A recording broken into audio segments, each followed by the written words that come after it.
damai sejahtera.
Shalom.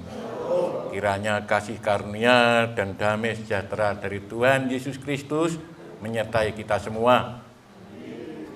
Bapak Ibu yang dikasihi Tuhan, mari kita bersama-sama membaca Alkitab yang adalah firman Tuhan dari Markus 9 ayat 42 sampai ayat 50. Barang siapa menyesatkan salah satu dari anak-anak kecil yang percaya ini, lebih baik baginya jika sebuah batu kilangan diikatkan pada lehernya, lalu ia dibuang ke dalam laut.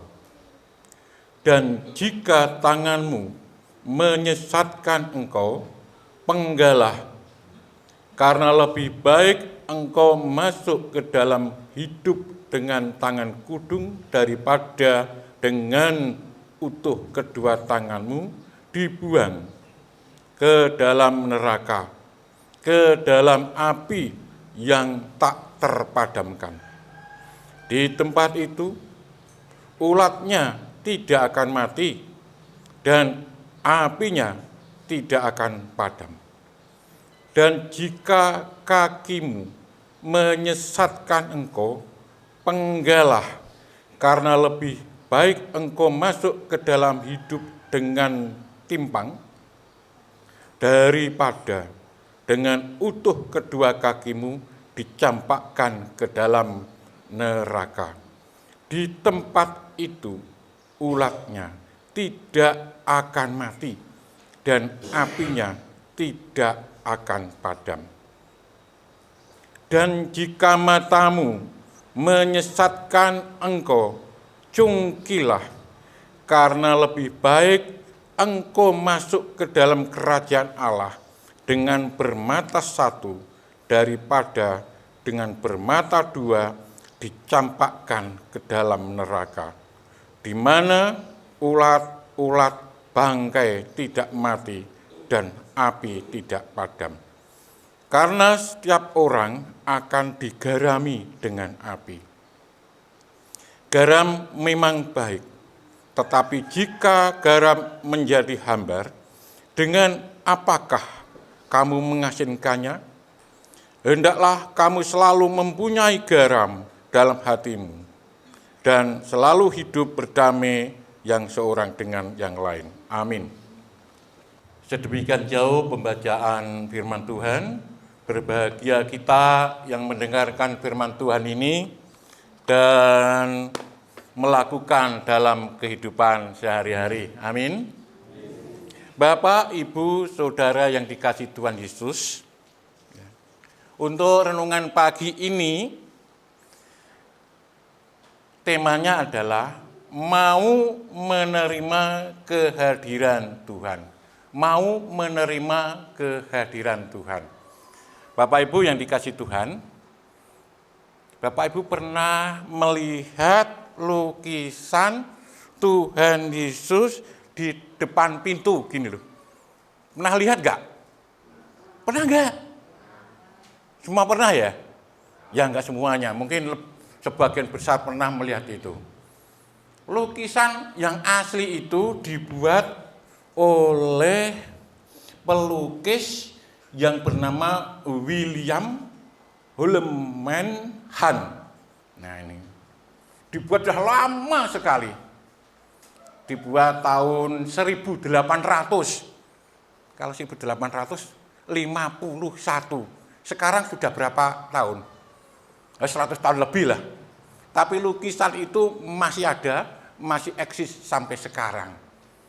Bapak Ibu tahu, ya, ketika dia melukis itu tidak langsung dipamerkan, tidak langsung dipublikasikan. Ya. Tapi mengumpulkan pelukis-pelukis yang lain, baik yang profesional maupun yang amatir. Kumpulkan semua. Untuk apa? Untuk mengoreksi lukisan itu. Pelukis-pelukis yang ternama itu mengatakan, wah lukisanmu udah bagus, nggak ada cacatnya, nggak ada celahnya. Ya, semuanya bagus.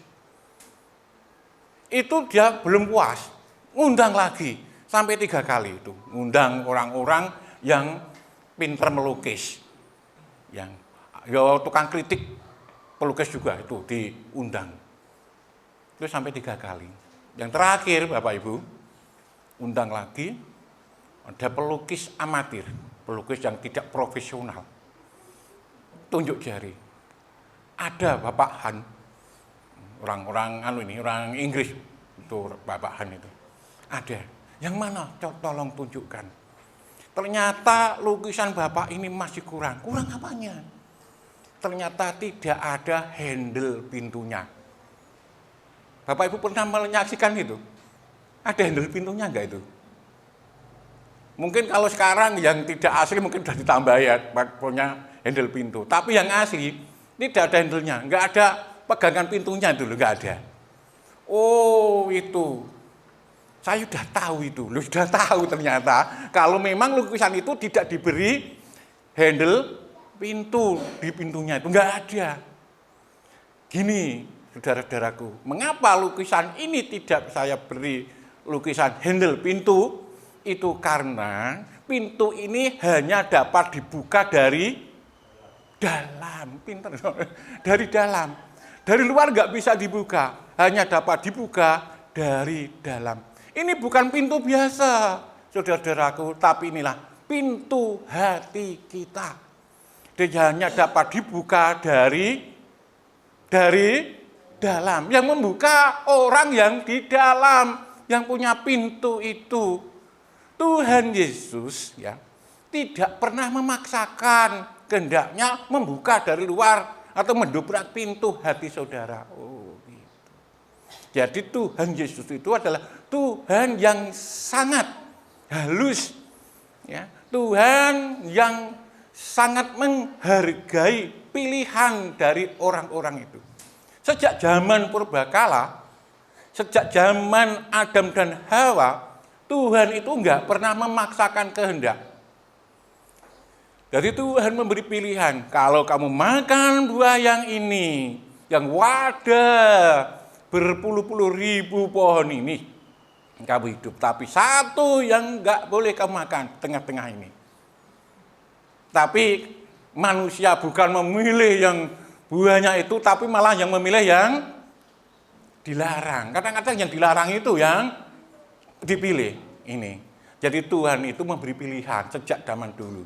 Dan Tuhan Yesus juga itu ketika mengetuk pintu hati kita, Dia memberi pilihan, buka apa tidak, dibuka dari dalam apa tidak. Kalau enggak dibuka, yo aku enggak masuk. Kalau dibuka, aku masuk bersama orang itu, makan bersama, ada pertemuan yang indah di dalam rumah itu. Itulah pintu hati kita. Hanya bisa kita buka sendiri dari dalam. Tuhan enggak pernah, ya, tidak pernah Tuhan itu memaksakan kehendak kepada kita. Nah, di sini Bapak Ibu Saudara yang dikasih Tuhan Yesus, tempanya adalah mau menerima kehadiran Tuhan. Pertanyaannya, Kita mau menerima kehadiran Tuhan apa tidak? Mau membuka pintu hati kita apa tidak? Gitu. Ya, banyak orang Kristen, tapi dia belum bisa membuka pintu hatinya untuk Tuhan. Itu banyak sekali. Dan saat ini, di penghujung tahun ini, Tuhan ingin membuka pintu hati kita untuk kehadirannya. Bapak Ibu Saudara yang dikasihi Tuhan Yesus, kalau kita sudah membuka pintu untuk kehadirannya, mempersilahkan Yesus untuk datang di hati kita. Nah, itu terus apa ya, tujuan Yesus datang ke diri kita? Sekarang dari cerita-cerita ya Alkitab, dari cerita tentang kelahiran Tuhan Yesus itu lahir di sebuah kandang. Saudara tahu, kandang itu bagi orang sana itu adalah tempat yang tidak suci, tidak kudus, tapi tempat yang hina. Ya. Tempat yang najis. Karena ada kotoran binatangnya, baik itu urin maupun yang lain, dan tempat-tempat yang tidak bersih. Jadi kotor sekali. Kalau Tuhan Yesus lahir di kandang, itu adalah seperti Tuhan Yesus ya lahir di hati kita. Sebetulnya hati kita itu seperti kandang itu yang kotor. Tapi Tuhan Yesus mau datang di kandang yang kotor itu supaya kandang yang kotor, yang najis, yang hina itu menjadi bersih, menjadi suci. Maka marilah kita mau menerima kehadiran Tuhan dalam hati kita yang kotor ini, supaya hati kita menjadi suci, menjadi bersih. Tidak hanya itu saja, yang tadinya tidak teratur menjadi teratur. Ya. Sebab apa? Ada Yesus di kandang itu. Yang datang bukan hanya para gembala, hanya para gembala yang hina itu, yang dianggap orang berdosa itu. Tapi yang datang banyak orang. Dan yang paling hebat adalah orang Majus, bangsawan, bahkan raja yang dari timur ini loh. Jadi kandang itu pasti sudah diatur dengan rupa. Tidak lagi berantakan, tidak lagi kotor, tapi bersih. Sekarang biarlah Tuhan yang mengetuk pintu itu. Kita buka pintu hati kita, masuk dalam hati kita, supaya hati kita menjadi suci, bersih, dan teratur. Kalau lihat lagi Bapak Ibu Saudara, ini sering dikhotbahkan, Tuhan hadir di perahu Simon Petrus. Simon pada waktu belum ada Petrusnya, hadir di perahu Simon yang disebut Petrus atau batu karang itu. Apa yang terjadi ketika Tuhan Yesus hadir di perahu Simon, di perahu Petrus? Petrus menyadari semua dosa dan kesalahannya. Petrus mengatakan, Tuhan, aku nggak layak lagi di hadapan-Mu. Tapi apa? Tuhan melayakkan Petrus yang merasakan dosa-dosanya itu dan mengakui dosanya itu, insaf akan dosanya. Orang yang seperti itu adalah orang yang layak menerima kehadiran, mengakui segala kekurangan dan dosanya di hadapan Tuhan. Tidak merasa dirinya hebat, enggak, tapi merasa mengakui bahwa dirinya tidak ada apa-apanya, banyak dosa dan kelemahannya. Tidak itu saja. Setelah itu Petrus meninggalkan perahunya dan meninggalkan jalannya. Jala perahu sebagai mata pencaharian ditinggalkan. Itu mengisyaratkan bahwa Petrus mau meninggalkan hidup lamanya menjadi hidup yang baru di dalam Tuhan. Ini saudara. Ya, kalau Tuhan hadir membersihkan hati kita, menata hidup kita, kita bisa bertobat karena merasa diri kita berdosa dan meninggalkan hidup lama. Kalau kita melihat lagi banyak ya kehadiran Tuhan di rumahnya siapa itu? Sakeus, orang pendek itu. Sakeus itu pemungut cukai. Itu termasuk golongan orang-orang yang berdosa, yang hina pada masa itu. Karena dia itu dianggap menjadi anteknya penjajah, yaitu penjajah Roma. Dan kalau memungut pajak itu lebih daripada yang ditentukan. Ini orang yang berdosa lagi. Dia hadir ya, di rumah Sakeus. Apa yang terjadi? Ada pertobatan yang luar biasa. Sakeus yang dulunya cetil, medit, sekarang luar biasa. Tidak meditnya, lomo, dermawan, separuh dari hartanya mau dibagikan kepada orang lain, kepada orang-orang miskin, separuh. Bayangkan, yang dulunya itu hitung-hitungan, ya, yang dulunya itu medit, sekarang luar biasa, brehnya, lomonya kepada setiap orang. Tidak hanya itu saja, Sakeus ya, mau mengganti orang-orang yang dirugikan. Tidak hanya 1 kali lipat, tapi 4 kali lipat yang mau diganti oleh Sakeus itu. Nih, yang dulunya medit, sekarang menjadi dermawan. Tidak hanya situ saja, ya. Dan dia bertobat. Ada sukacita yang luar biasa. Kalau kita membaca dari Lukas 19 ayat 1 sampai 10. Di rumah Sakeus ada sukacita yang besar. Ya, ada sukacita, kegembiraan. Yang dulunya itu Sakeus itu selalu murung. Sekarang ada sukacita yang luar biasa. Dan yang tidak kalah pentingnya dan sangat penting, Tuhan Yesus mengatakan di rumah ini terjadi keselamatan besar. Jadi Tuhan ingin memberi kita sukacita, menjadi kita hati yang dermawan, memberi kita keselamatan. Itulah ya kehadiran Tuhan kalau kita mau membuka pintu hati kita untuk Tuhan. Jadi kalau saya ringkas, ciri-ciri kehadiran Tuhan adalah mau merubah hidup lama kita, mau merubah hidup kita yang tidak berkenan kepada Tuhan menjadi hidup yang berkenan kepada Tuhan. Itu cirinya. Ada perubahan hidup. Sekarang apa hubungannya dengan yang telah kita baca, perikop yang telah kita baca tadi? Ciri dari kehadiran Tuhan Yesus adalah ada perubahan hidup. Dan Tuhan menghendaki dalam perikop yang telah kita baca ini juga ada perubahan hidup.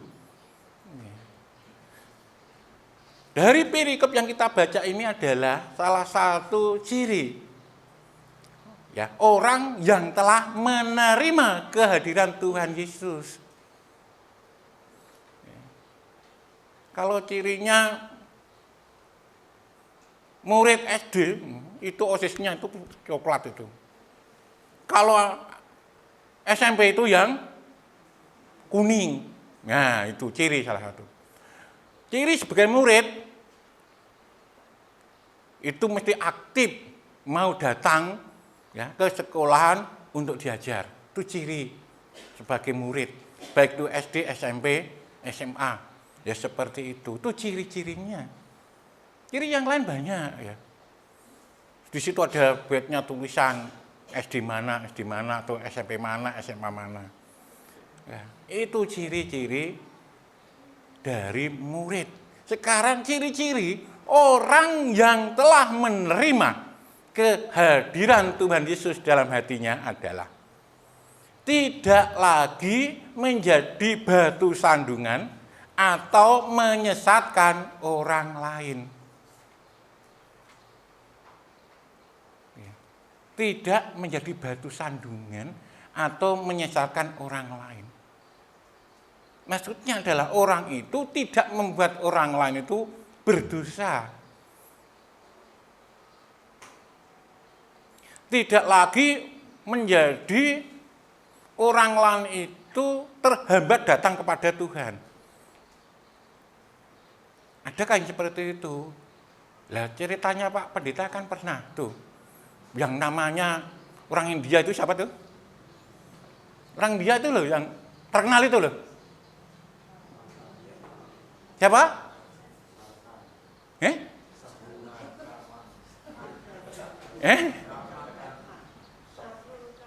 Oh, aku semua taklukan. Wong dadi Perdana Menteri ya. Siapa? Mahatma Gandhi. Itu sebetulnya kan sudah punya iman. Cilik imannya. Mau datang kepada Tuhan lalu gerejanya di India. Tapi ada penolakan. Itu sama-sama menyesatkan. Ya. Penolakan dari orang-orang di pintu gerbang sana. Itu ceritanya sudah ada, itu sudah pernah diceritakan oleh Pak Pendeta seperti itu. Jadi jangan seperti itu. Di sini Tuhan mengatakan, menggunakan media dalam mengajar itu menggunakan media anak kecil untuk pembelajaran bagi murid-murid. Ya, ini betulnya anak kecil itu sudah hadir ketika Tuhan memberi pembelajaran tentang siapa yang terbesar. Pada waktu itu ada bukan diskusi, hampir seperti pertengkaran, ya. Siapa yang terbesar di antara murid-murid Tuhan Yesus? Itu ada pertengkaran. Wong aku sing dhisik dhewe. Aku sing memahami Tuhan Yesus. Itu ada pertengkaran. Kemudian Tuhan memanggil anak kecil di pangku. Kalau kamu ingin menjadi yang terbesar, kamu harus menjadi pelayan. Kamu harus menyambut aku seperti menyambut anak kecil seperti ini. Nah, itu teruskan. Ada laporan dari muridnya, ada orang yang menyembuhkan dalam nama Tuhan tapi bukan bersama kita. Saya tolak itu Tuhan. Saya larang itu. Loh jangan. Kalau dia itu tidak melawan kita, berarti dia itu di pihak kita. Terusnya ini, Tuhan mengatakan,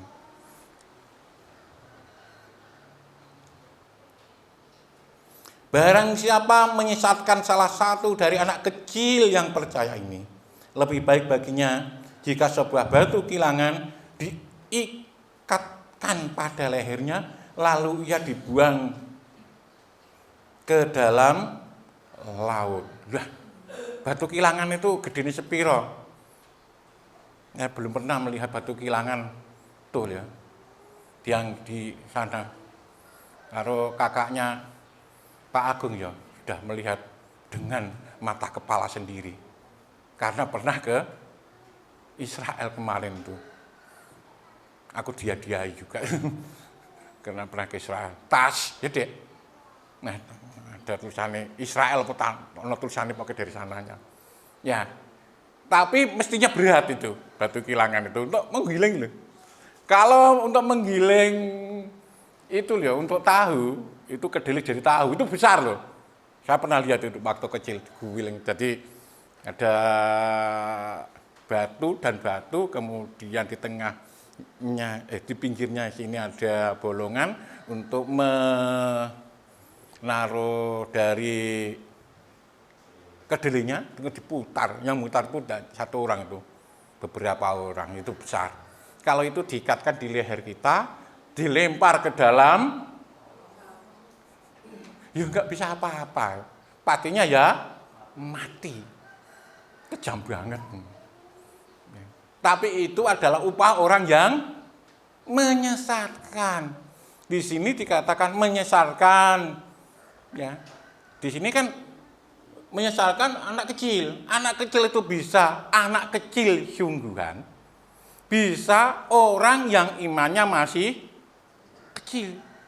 Seperti tadi saya katakan orang India tadi, sudah beriman tapi masih kecil. Tapi ada penyesatan, ada batu sandungan sehingga tidak datang kepada Yesus. Ada orang yang imannya masih kecil, melakukan kesalahan, kemudian kita justice kita hakimi. Nah, itu kan nggak boleh. Itu sama saja menyesatkan, membuat orang tersesat, membuat orang tersandung. Ini. Jadi, ya, kita yang sudah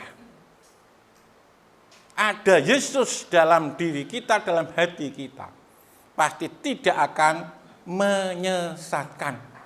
Tidak merasa paling hebat. Tidak seperti tadi, pertengkaran pada murid-muridnya tadi. Karena apa? Dia merasa paling hebat. Sehingga aku yang paling hebat, aku paling iso, aku paling dekat, aku paling kuat imanku. Ya seperti itu. Tapi ciri orang yang telah menerima kehadiran Tuhan dalam hatinya adalah tidak akan menyesatkan orang lain. Baik itu anak kecil atau saudara-saudara yang imannya masih kecil. Tidak menghalang-halangi mereka, tidak menjadi batu sandungan. Nah, dan di sini Tuhan juga mengatakan, kalau ada orang yang menyesatkan seperti itu, upahnya tadi dikalungi waktu kemasukan. Itu adalah sesuatu yang mengerikan dan tidak ada yang bisa menyelamatkan seperti orang-orang diselamatkan, diangkat lagi sudah mati itu. Jadi orang yang menyesatkan pasti mendapat hukuman dari Tuhan. Dan itu ciri orang yang telah mau menerima kehadiran Tuhan, tidak akan pernah menyesatkan, tidak pernah menganggap lebih hebat, lebih kuat imannya, atau menganggap orang lain itu imannya kecil, bahkan mau menyesatkan orang yang imannya masih kecil. Sekali lagi, ciri orang yang telah menerima Tuhan dalam hatinya, orang itu akan tidak pernah untuk menyesatkan orang lain. Ya, tidak pernah menyesatkan orang lain atau menjadi batu sandungan bagi orang lain untuk datang kepada Yesus. Tidak lagi merasa dirinya paling hebat, tapi dia merasa menjadi pelayan. Itu orang yang hebat adalah menjadi pelayan bagi orang lain. Ini dari ayat 42 tadi. Dari ayat 43 sampai 48. Perkataan Tuhan Yesus kan luar biasa ya. Kalau tanganmu menyesatkan kau, potong. Kalau kakimu menyesatkan kau, potong. Kalau matamu menyesatkan kau, cungkil. Ya, ngeri sekali ini. Apa artinya? Orang yang telah menerima Tuhan Yesus dalam hatinya adalah berusaha keras menjaga kekudusan hidup. Berusaha menjaga kekudusan hidup. Tidak ada orang memang yang hidup kudus di sini. Walaupun kita orang kudus. Tapi tidak ada orang yang hidup kudus sempurna di hadapan Tuhan. Tapi kita berusaha keras menjaga kekudusan hidup. Itu ciri khas dari orang yang telah menerima. Kalau enggak menjaga kekudusan hidup gimana Pak? Ya berarti belum sepenuhnya menerima kehadiran Tuhan. Perkataan Tuhan kan sangat keras, sangat radikal, sangat kasar ya betulnya. Potong, cungkil, kaya dimutilasi aja. Potong. Ada sing kabeh do kena dipotong kabeh tek kare gembung tok ngono. Ndak mengerikan itu. Ya, Bapak Ibu Saudara yang dikasih Tuhan Yesus. Ini pernah dikhotbahkan oleh Pak siapa ya? Pak Suyito Basuki ya kemarin. Kan ada ya. Gitu. Jadi bukan yang dipotong sungguhan itu enggak. Ini hanya gambaran Tuhan Yesus untuk menjaga supaya hidup kita suci di hadapannya. Membuang segala yang dapat menyebabkan kita jatuh ke dalam dosa. Apapun itu, baik kaki, tangan, mata, atau yang lain. Sesuatu yang menyebabkan kita jatuh ke dalam dosa, walaupun itu yang sangat kita cintai, kita sayangi, dan menurut kita paling berharga, perlu dipotong. Ya. Apapun itu. Apa itu saja yang tahu Bapak Ibu, yang tidak berkenan kepada Tuhan, dan masih kita cintai, kita sayangi, kita banggakan, buang, potong saja. Itu membuat kita nanti masuk ke dalam neraka yang apinya tidak pernah, dan ulatnya itu yang tidak pernah mati. Apa saja ya yang menyebabkan kita jatuh ke dalam dosa? Ya apa? Mengintangkan kita, ngeplaki wong, ngeplaki sapa ngelas. Itu bukan dipotong, tapi hilangkan itu. Mungkin tangan, kaki kita, kalau minggu jalannya tidak ke gereja atau kemana-mana, tidak pernah ke gereja jalannya, itu kita potong, nggak potong, buang itu. Ya, walaupun itu menyenangkan untuk ke sana-sana. Mata kita melihat yang indah-indah, wah ini indah sekali. TV, wah indah-indah. Itu kalau tidak sesuai, tidak berkenan di hadapan Tuhan, jangan dilakukan lagi. Itu artinya pemotongan. Dan pemotongan itu mesti merasakan sakit. Nggak ada yang dipotong itu enak dipotong, nggak ada selain kuku loh ya. Kalau kuku buat potong nggak pasti ya. Tapi kalau anggota badan dipotong pasti sakit. Nah demikian juga Tuhan menghendaki walaupun sakit, tapi itu merusak hubungan kita dengan Tuhan, itu dibuang, dipotong, walaupun itu sangat menyakitkan.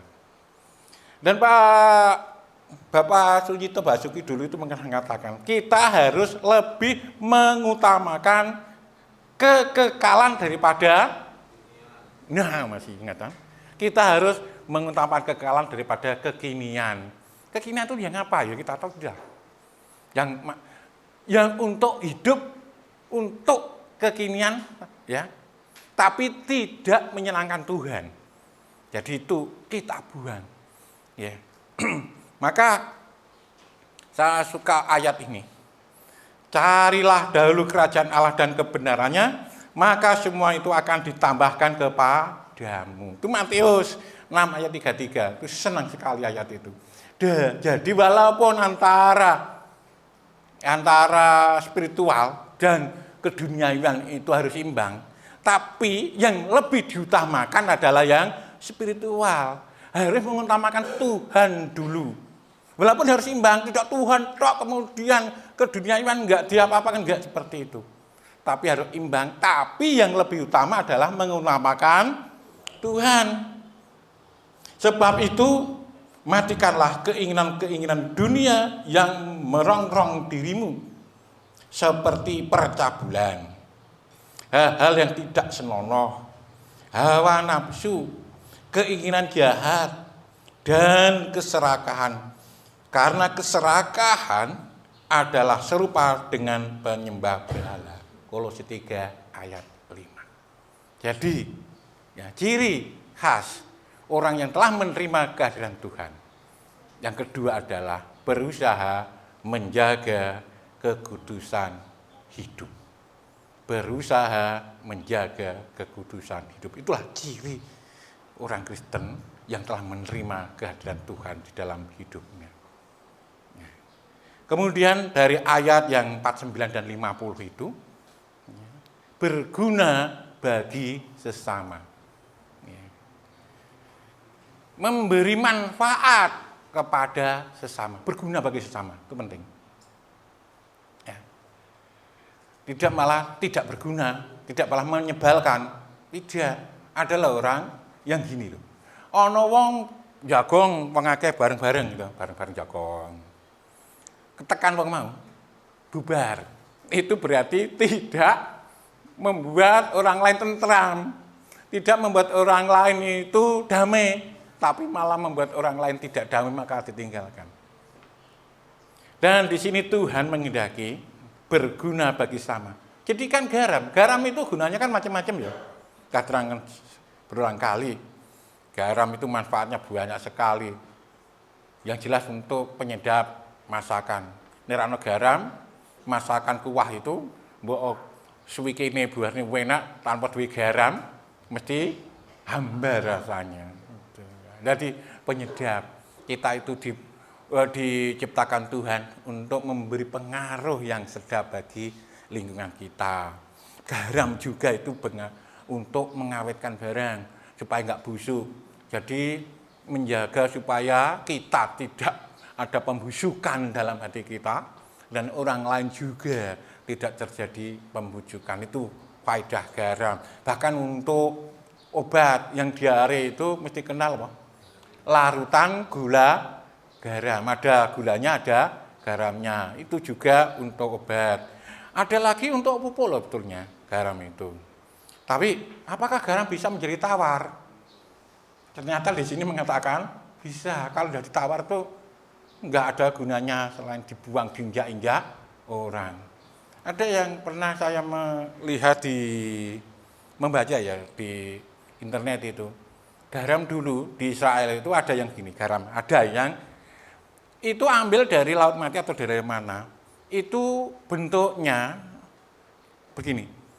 Ada karang, kalau di laut yang banyak garamnya itu nanti diselimuti oleh garam itu. Dan orang itu mengambil dari situ, kemudian diberi tali. Kalau masak itu dicelup-celupan gini. Nah, dah dicipi, dah cendel ke lagi masak digitu. Lama-lama berapa masakan itu garam itu menjadi tawar karena tinggal batangnya atau tinggal batunya itu loh, batu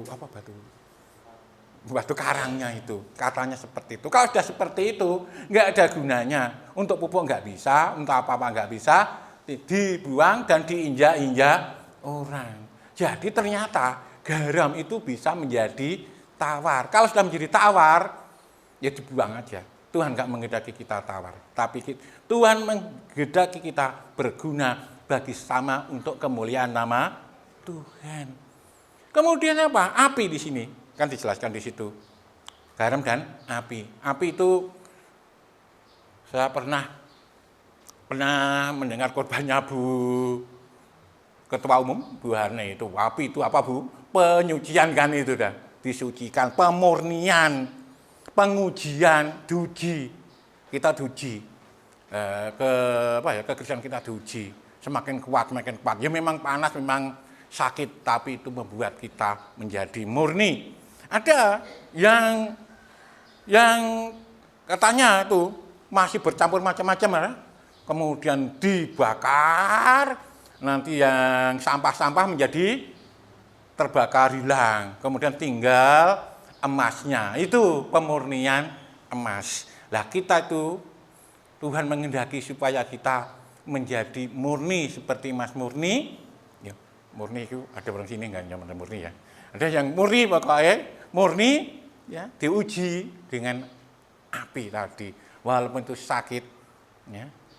Tapi itu adalah untuk kebaikan kita. Sekali lagi untuk kita akan menapaki tahun 2025. Mari kita menyilahkan ya, Tuhan hadir dalam hati kita. Pertama, untuk membersihkan hati kita tadi, yang kotor tadi, ya. Menguduskan kita. Kita potong semua yang tidak berkenan di hati kita, ya. Itu kita potong, kita buang, dan kita menjadi ya, berguna bagi orang lain untuk kemuliaan nama Tuhan. Itulah tiga ciri kalau Tuhan Yesus hadir di dalam kehidupan kita. Dan untuk tahun yang akan datang, tahun 2025, biarlah Tuhan menyertai kita sehingga kita mampu melakukan apa yang dikehendaki Tuhan. Amin. Kita berdoa.